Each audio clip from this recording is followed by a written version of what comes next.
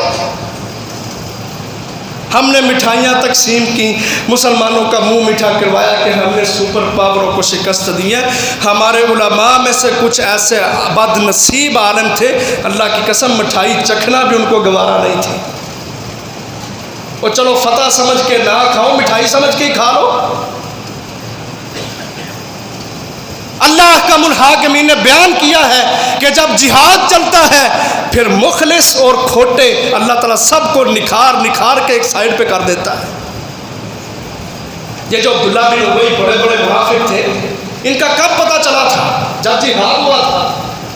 یہ تو چھپے رستم تھے، مسلمانوں کی صفوں میں بیٹھے ہوئے تھے، جہاں صحابہ اکرام آپس میں بیٹھتے، عبداللہ بن ابی اس کے چیلے چاٹے چلے جاتے، کہتے ہو یاد کرو تم اوس قبیلے سے تعلق رکھتے ہو، یہ خزرجی تمہارے سامنے بیٹھا ہے، یاد کر فلانے وقت میں اس نے تیرے خلاف تلوار نکالی تھی۔ دوسرا خزرجی کے پاس بیٹھتا کہ یاد کر اس نے تیرے خلاف تلوار نکالی تھی۔ نبی صلی اللہ علیہ وسلم کی صحابہ کی صفوں کے اندر یہ منافق گھسے بیٹھے تھے، وہ جو کلمے کی بنیاد پہ بھائی بھائی بنے، یہ ان کو لڑوانے کی کوشش کرتے تھے۔ موجود ہے حدیثوں کے اندر، ذرا ہمیں وقت ملے ہوئی دنیا داری سے تو حدیث کا مطالعہ کر کے دیکھیں کہ کس طرح منافقین نے صحابہ کی صفوں کو پھاڑنے کی کوشش کی۔ لیکن رسول اللہ صلی اللہ علیہ وسلم نے جب جہاد لڑا، اب جنگ احد میں کیا ہوا تھا؟ عبداللہ بن ابی بھی ساتھ تھا۔ نبی صلی اللہ علیہ وسلم کا لشکر 1000 کا تھا جنگ احد میں، لیکن عبداللہ بن ابی جو تھا اس نے دیکھا کہ مسلمان تھوڑے، سامنے 3000 کا لشکر، اپنے 300 ساتھیوں کو اللہ کی قسم میدان احد سے واپس لے گیا۔ یہ نکھار کس نے پیدا کیا ہے؟ یہ اللہ تعالیٰ نے پیدا کیا ہے کہ میدانوں میں صرف وہی لوگ کھڑے ہوتے ہیں جو اللہ کے ساتھ مخلص ہوتے ہیں، جو اللہ سے مخلص نہیں، جو اوپر سے اسلام کے نعرے لگاتے ہیں، اندر سے کھوٹے ہوتے ہیں، عمل سے خالی ہوتے ہیں، دین سے بھاگنے والے ہوتے ہیں۔ جہاد کے اندر اللہ تعالیٰ نتائج کے اندر سارے مومنوں کو اور سارے کافروں کو آپس کے اندر نکھار دیتا ہے، ایک دوسرے کو پتہ چل جاتا ہے کہ مخلص کون اور منافق کون۔ یہ جہاد میں پتہ چلا کہ 1000 کا لشکر رسول اللہ صلی اللہ علیہ وسلم لے کر گئے ہیں، لیکن عبداللہ بن ابی 300 ساتھیوں کو لے کے واپس نکل گیا۔ میدان احد میں 3000 کے مقابل 700 صحابہ تھے جو لڑے تھے۔ اللہ نے بات کی قرآن میں، اذا جاءک المنافقون قالوا نشهد انک لرسول اللہ واللہ یعلم انک لرسولہ واللہ یشہد ان المنافقین لکاذبون۔ کہا ہم دیکھتے ہیں جب یہ منافق آپ کے پاس آتے ہیں تو کہتے ہیں جی ہم شہادت دیتے ہیں آپ اللہ کے رسول ہیں۔ اللہ کہتے ہیں ہم بھی جانتے ہیں کہ آپ اللہ کے رسول ہیں، لیکن اللہ شہادت دیتا ہے ان المنافقین لکاذبون کہ یہ منافق جھوٹ بول رہے ہیں، یہ آپ کو رسول ماننے کے لیے تیار نہیں۔ کیوں جھوٹ بولتے ہیں؟ اتخذوا ایمانہم جنہ فصدوا عن سبیل اللہ، کہ اپنے لا الہ الا اللہ کو انہوں نے ڈھال بنایا ہوا ہے کہ کہیں ہم نے لا الہ الا اللہ چھوڑا تو جہاد کی تلوار ہمارے گلے پہ بھی چل جائے گی۔ اس لیے نبی صلی اللہ علیہ وسلم نے فرمایا تھا کوئی بھی کلمے والا شخص اس کو قتل نہیں کیا جائے گا۔ لا تکفرہ بذنب ولا تخرجہ من الاسلام بعمل، کسی بھی ایمان والے شخص کو اس کے عملی کوتاہی گناہ کی وجہ سے کافر نہ کہو، اس کو دائرہ اسلام سے خارج نہ کرو۔ لیکن ہمارے مولویوں نے کیا کیا؟ انہوں نے ممبروں پہ بیٹھ کے گالیاں دی۔ ہم آج، میں صاف صاف اور کھلی بات کروں گا، ہمیں تکلیف ہوتی ہے جب یہ شیعہ لوگ ہمارے صحابہ کو گالیاں دیتے ہیں، ہوتی ہے تکلیف، جذبات میں آتے ہیں ہم، سب کچھ ہوتا ہے، پریشانیاں آتی ہیں، غصے چڑھتے ہیں، خون کا لیول بلند ہو جاتا ہے، قتل کرنے کے پروگرام تک بنائے جاتے ہیں۔ لیکن یہ سب کچھ کیوں ہوتا ہے؟ ہم نے دعوت کا جو اصل معیار تھا اس کو چھوڑ دیا ہے۔ ہم نے کسی کو جا کے اچھے طریقے سے نہیں سمجھایا، اس کو اسلام کی، دین کی، جہاد کی، کلمہ طیبہ کی، صحابہ سے محبت کی، نبی سے محبت کی، صحابہ کے ایمان کی دعوت ہم نے اس کو اچھے طریقے کے ساتھ نہیں دی۔ ہم نے ممبروں پہ بیٹھ کے گالیاں نکالی، فتوے بازی۔ آج فرقہ وریت میں بہت حد تک علماء کا بھی کردار ہے۔ اللہ نے قرآن میں بیان کیا، لا تسبوا الذین یدعون من دون اللہ، کہا ان لوگوں کو گالی نہ دو۔ لا تسبوا الذین یدعون من دون اللہ، سورۃ الانعام ہے، 7واں پارہ ہے، آخری صفحے کے اوپر یہ آیت موجود ہے۔ کہا ان لوگوں کو کہ جن کو وہ شریک بناتے ہیں اللہ کے علاوہ، یدعون من دون اللہ، ان کو گالی گلوچ نہ کرو۔ ہم کہیں گے جی کیوں؟ وہ تو باطل پہ ہیں، وہ تو جھوٹ بولتے ہیں، وہ تو گالیاں دیتے ہیں، ہم تو مقابلے میں کھڑے ہوں گے۔ اور اللہ نے کہا ہے لا تسبوا الذین یدعون من دون اللہ، کبھی ان کو گالی نہ دو۔ کیوں؟ فَيَسُبُّ اللَّهَ عَدْوًا بِغَيْرِ علم، جب تم ان کو گالیاں دو گے تو رد عمل میں تمہارے اللہ کو گالیاں دیں گے۔ ہم اس فرقہ وریت میں، اس جذبات کی بٹی میں ہم کبھی یہ نہ سمجھے کہ ہم سرخرو ہو کے نکلیں گے۔ تم ان کو گالیاں دو گے، وہ تمہارے رب رحمان کو گالیاں دیں گے۔ پھر کیا کیا جائے؟ اسلوب دعوت کو سمجھا جائے۔ لیکن افسوس اس وقت ہوتا ہے ان پڑھ لوگ جن کو نہ صحابہ کے جہاد سے محبت ہے، نہ صحابہ کے ایمان سے محبت ہے، نہ صحابہ جیسا چہرہ پسند ہے، نہ صحابہ جیسا لباس پسند ہے، نہ صحابہ جیسا رہن سہن اور ماحول پسند ہے، نہ صحابہ جیسے ان کے اندر اطاعت اور فرما برداری ہے، وہ بھی کھڑے ہو کے باتیں کرتے ہیں جس سے ابھن گانا کڑیاں نے۔ اور بد کردار، تیرا کردار کیا ہے؟ نہ تیرا چہرہ صحابہ جیسا، نہ تیرا لباس صحابہ جیسا، نہ تیرا رہن سہن صحابہ جیسا۔ کوئی گالی دے تو تیرے ایمان کے اندر تڑپ پیدا ہو جاتی ہے۔ یہ قطعاً اسلوب دعوت نہیں۔ دعوت یہ ہے اس کی بھی بات کو سنو، اپنی بات کو بھی رکھو، ایمان کے ساتھ، مخلص پن کے ساتھ، نرمی کے ساتھ اس کو سمجھاؤ۔ اللہ تیری بات کے اندر اثر ڈالے گا، تیری بات اس کے دل کے اوپر اثر کرے گا۔ فرعون نے کیا کہا تھا؟ سب سے بڑی گستاخی فرعون نے کی، اس نے کہا رب ہے ہی میں، اللہ تعالیٰ کا تو کوئی وجود ہی نہیں۔ قرآن نے بیان کیا، کہتا ہے فقال انا ربکم الاعلی، میں بلند ترین رب ہوں۔ اور یہاں تک اس نے سرکشیاں کی، اپنے وزیر حامان کو بلا کے کہتا ہے ابن لی سرحا، ایک عمارت تیار کرو، بلند ترین عمارت، تاکہ میں جا کے دیکھوں، لعلی اطلع الی الہ موسیٰ، میں جا کے دیکھوں موسیٰ کا رب ہے کیسا۔ کیسی سرکشیاں، یہ بغاوتیں ہیں فرعون کی۔ کہتا رب بھی میں ہوں، اور میں جا کے نا ایک محل تیار کرتا ہوں بلند ترین، اس پہ چڑھ کے آسمانوں کی بلندیوں پہ جاتا ہوں، جا کے دیکھتا ہوں موسیٰ کا رب ہے کس طرح۔ کتنی بڑی سرکشی ہے۔ یہاں تنگ ذہنی، تنگ نظری لے کے باتیں نہ سننا، جہاد کی بنیاد پہ سوچو، ایک امت ہونے کی بنیاد پہ سوچو، تم دنیا کے قائد ہو اس بنیاد پہ سوچو۔ کتنی بڑی اس نے سرکشی کی، لیکن میرے رب نے موسیٰ علیہ السلام کو، ہارون علیہ السلام کو جب فرعون کی طرف بھیجا نا تو کہا فَقُولَا لَهُ قَوْلًا لَيِّنًا، 16واں پارہ ہے سورۃ طٰہٰ۔ کہا جاؤ فرعون کے پاس، لینا، اس سے بات کرو لیکن نرمی والی بات کرنا، پیار سے اس کو سمجھانا، اچھے طریقے سے گفتگو کرنا، اسلوب دعوت کو سمجھو، زبان کی حرکت جنبش کیسی ہونی چاہیے اس کی ٹریننگ میں رب رحمان سے لو، اور پھر جا کے فرعون سے بات کرنا۔ قولا لہ قولا لینا،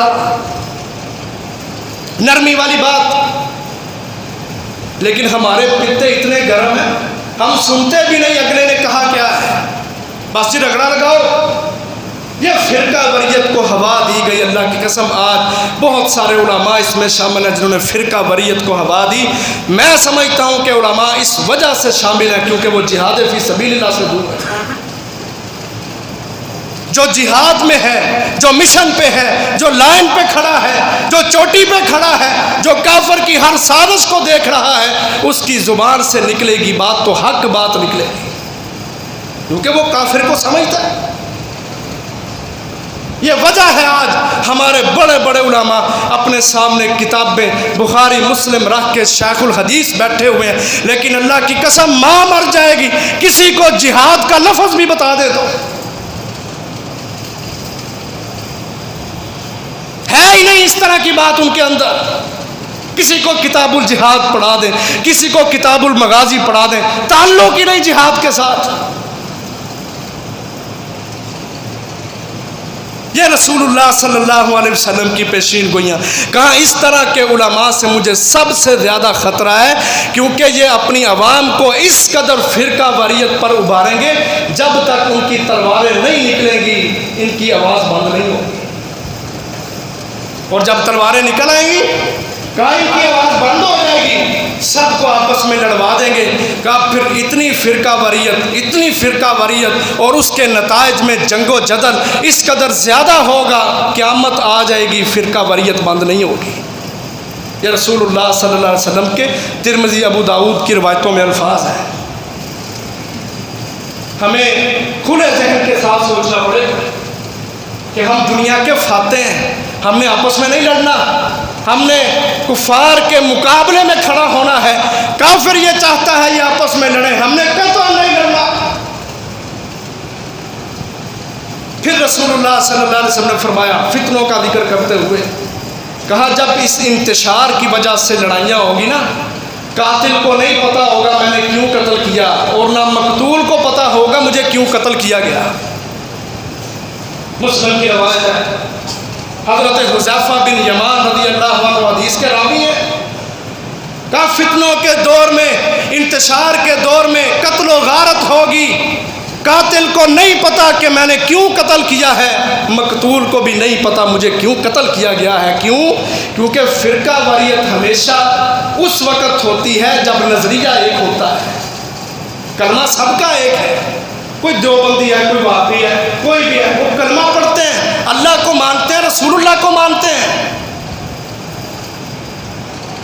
سوچ سب کی ایک ہے، لیکن آگے اختلافات چل رہے ہیں، نظریے نہیں مل رہے، سوچ ایک نہیں ہو رہی، پلیٹ فارم سب کا ایک، سب لا الہ الا اللہ پڑھتے ہیں۔ اب یہاں اصلاح کی ضرورت ہے، اس لیے کہا کہ قاتل کو نہیں پتا مجھے کیوں قتل کیا گیا، میں تو کلمہ پڑھتا تھا، مقتول کو بھی نہیں پتا مجھے کیوں مارا ہے اس نے، میں بھی تو کلمہ پڑھتا تھا۔ ورنہ اس طرح کی آزمائش اور اس طرح کے فتنے دنیا کے اندر رونما ہوں گے، قاتل کو نہیں پتا میں نے کیوں مارا ہے، مقتول کو نہیں پتا مجھے کیوں مارا گیا ہے۔ اور ایک روایت میں نبی صلی اللہ علیہ وسلم نے فرمایا، صحیح مسلم کی روایت ہے، بخاری میں بھی موجود ہے، نبی اکرم صلی اللہ علیہ وسلم فرماتے ہیں، حضرت مقداد بن اسود بیان کرتے ہیں، کہا لوگوں دنیا کے اندر فتنوں کی وجہ سے مسلمان ایک دوسرے کے دستوں گرباں ہو جائیں گے، بڑے زیادہ فتنے ہوں گے۔ صحابہ نے پوچھا اللہ کے رسول ہمیں کیا کرنا ہوگا؟ فتنے اتنے بیان کیے، کہا ان فتنوں کے دور میں بیٹھنے والا شخص کھڑے شخص سے بہتر ہے، اور کھڑا شخص چلنے والے سے بہتر ہے، اور چلنے والا دوڑنے والے سے بہتر ہے۔ جتنا کوئی اپنے آپ کو سمیٹ لے گا فتنوں کے ایام میں، صبر کر کے بیٹھے گا، وہ اتنا ہی بہتر اور نکھرتا جائے گا۔ الفاظ سنو نبی صلی اللہ علیہ وسلم کے، بیٹھنے والا کھڑے سے بہتر ہے، کھڑا آدمی چلنے والے سے بہتر ہے، چلنے والا دوڑنے والے سے بہتر ہے۔ ایک روایت میں الفاظ ہے سونے والا جاگنے والے سے بہتر ہے۔ جتنا اپنے آپ کو پیچھے کرو۔ صحابی نے پوچھا اللہ کے رسول ان ایام میں پھر ہمیں کیا کرنا چاہیے؟ نبی صلی اللہ علیہ وسلم نے فرمایا جب فتنوں کی کثرت ہو، پھر جس کا جنگل کے اندر اونٹ ہیں، بکریاں ہیں، جس کا جو مال ہے جنگل میں، وہ جنگلات میں چلا جائے، لوگوں سے الگ تھلگ ہو جائے، کیونکہ دنیا پہ تو فتنے ہیں، وہ لوگوں سے الگ تھلگ ہو کے، ان لوگوں سے جو فتنوں کو ہوا دینے والے ہوتے ہیں، کہ ان لوگوں سے الگ تھلگ ہو جائے اور جا کے جنگلات کے اندر اپنی ساری زندگی بسر کرتے ہیں، وہاں چشموں سے پانی پیے، اپنی اونٹنیوں کا دودھ دھوئے، ان کو پیے، اور اللہ اللہ کرے، نمازیں پڑھے، خود ہی اذان دے، خود ہی نمازیں پڑھے، اس طرح زندگی گزار دے۔ اس قدر نبی صلی اللہ علیہ وسلم نے بچانے کی کوشش کی۔ صحابی کہتا ہے اللہ کے رسول اگر کسی کا سامان مال ہو ہی نہ اونٹوں کی شکل میں، بکریوں کی شکل میں، تو وہ کہاں جائے؟ نبی صلی اللہ علیہ وسلم نے فرمایا وہ اپنے گھر میں ہی رہے، لیکن اپنی تلوار کو پتھر مار مار کے توڑ کے رکھ دے، تاکہ اس کے دل میں مسلمانوں کے خلاف لڑنے کی سوچ بھی پیدا نہ ہو۔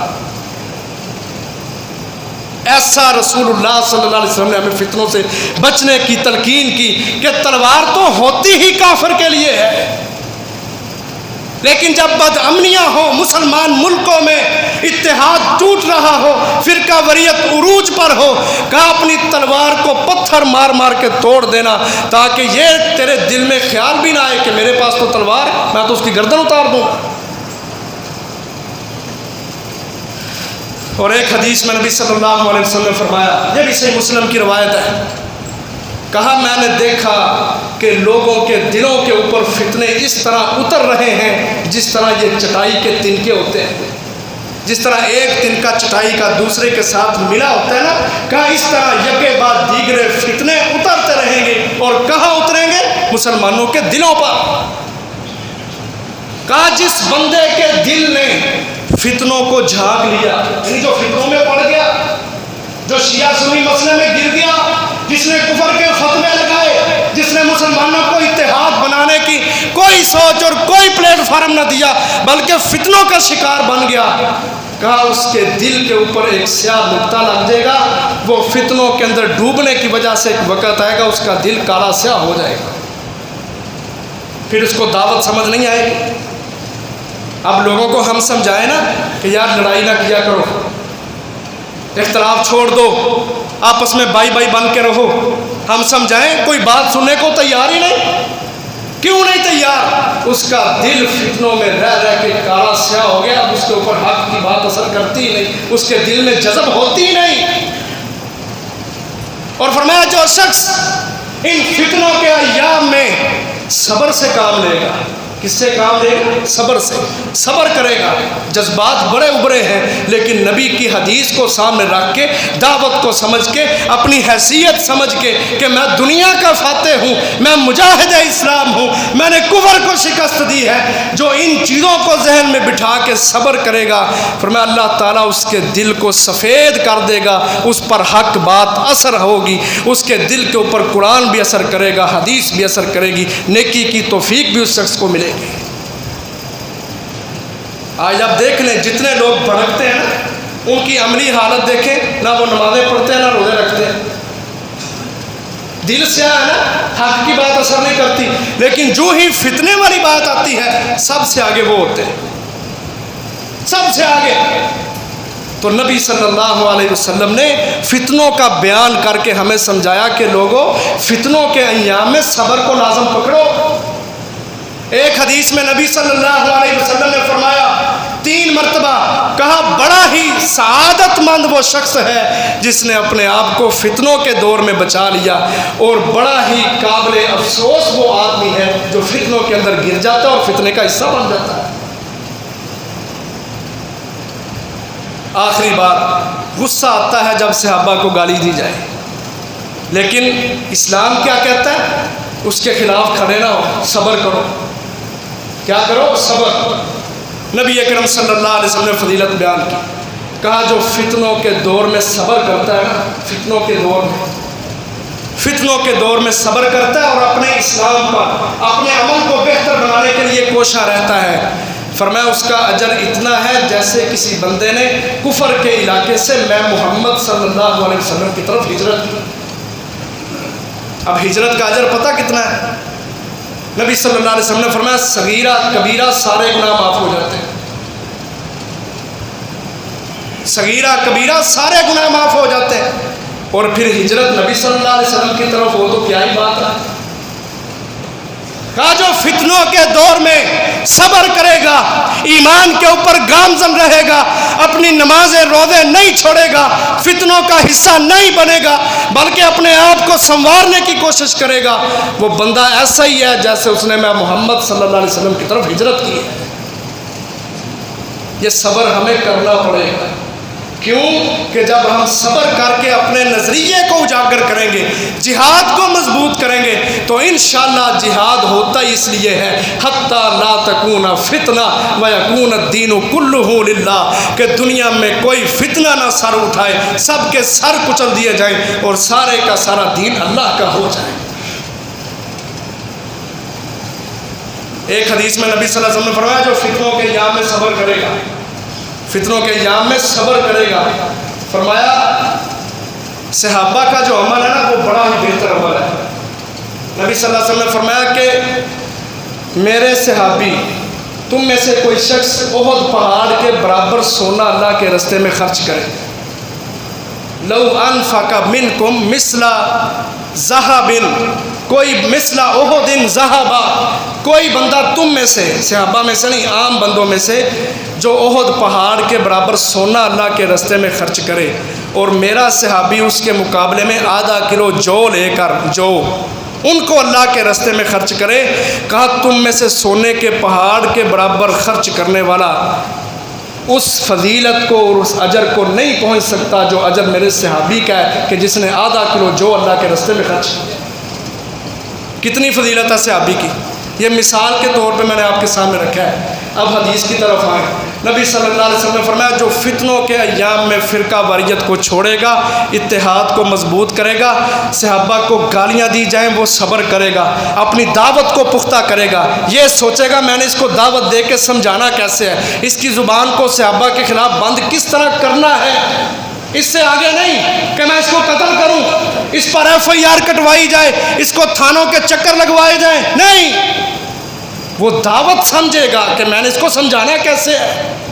صبر کے ساتھ۔ کہا صحابہ میں سے 50 صحابہ جو اللہ کے راستے میں شہید ہوتے ہیں، فتنوں کے دور میں صبر کرنے والا بندہ 50 شہداء صحابہ کے برابر اجر کو حاصل کرے گا۔ صحیح ابن حبان کی حدیث ہے، ابو ثعلبہ خشنی رضی اللہ عنہ اس حدیث کے راوی ہیں۔ ایک حدیث میں فرمایا کہ ایسے دور آئیں گے تمہارے اوپر کہ جن ادوار میں صبر کرنا ایسا مشکل ہوگا جس طرح ہاتھوں میں انگارہ پکڑنا مشکل ہے۔ ہاتھ میں انگارہ پکڑا جا سکتا ہے، جو صحابہ کو گالی دے ہم سے یہ بھی برداشت نہیں ہوتا، لیکن نبی صلی اللہ علیہ وسلم نے فرمایا ہاتھوں پہ انگارہ رکھنے جیسے فتنے آئیں گے، ہاتھ میں انگارہ نہیں پکڑا جاتا، ان فتنوں کے دور میں اس طرح صبر نہیں ہوگا، لیکن جو صبر کرے گا ایک بندے کو 50 صحابہ کے عمل کے برابر اجر اللہ تعالیٰ دیں گے۔ یہ اتنی فضیلتیں ہمیں رسول اللہ صلی اللہ علیہ وسلم نے سمجھائیں تاکہ امت فرقوں کے اندر نہ بٹے، یہ کلمے کی بنیاد پہ سارے اکٹھے ہو جائیں۔ اور اتحاد کب ہوتے ہیں؟ جب قرآن و سنت کو اپنایا جاتا ہے۔ فرمایا ترکت فیکم امرین، قرآن و سنت تم میں چھوڑ کے جا رہا ہوں، جب تک ان دونوں کو مضبوطی سے تھامے رکھو گے لن تضلوا، دنیا کی کوئی طاقت تمہیں گمراہ نہیں کر سکتی۔ نبی صلی اللہ علیہ وسلم نے حجۃ الوداع کے موقع پہ کہا تھا لوگو ان دماءکم و اموالکم و اعراضکم حرام، مومن مسلمانوں کا خون، ان کے مال، ان کی عزتیں تمہارے اوپر حرام کر دی گئی ہیں کا حرمت یومکم ھذا، جس طرح کہ عرفے کے دن کی حرمت ہے۔ نہ مسلمان کا خون بہایا جائے، نہ اس کے عزت کے خلاف بولا جائے یعنی گالی گلوچ کی جائے، اور نہ ہی اس کے مال کو غصب کرنے کی سوچ رکھی جائے۔ اور فرمایا جو شخص ان چیزوں کو اپنائے گا کہ مسلمان کی عزت کو، خون کو حلال سمجھے گا اپنے اوپر، کہا اس شخص نے اپنی دنیا کو بھی تباہ کر لیا، اپنی آخرت کو بھی تباہ کر لیا، کیونکہ مسلمان ہوتا ہی وہ ہے من سلم المسلمون من لسانہ و یدہ، کہ جو مسلمان کے خلاف اپنی زبان بھی بند رکھتا ہے، اپنا ہاتھ بھی کنٹرول میں رکھتا ہے۔ اور آخری مثال، ہمارے نبی صلی اللہ علیہ وسلم کی شان سب سے بڑھ کے، کوئی صحابی آپ کی شان کو نہیں پہنچ سکتا، کوئی تابعی، کوئی تبع تابعی آپ صلی اللہ علیہ وسلم کی شان کو نہیں پہنچ سکتا، لیکن اس نبی کی بھی گستاخی ہوئی ہے۔ مجنون کس کو کہا گیا؟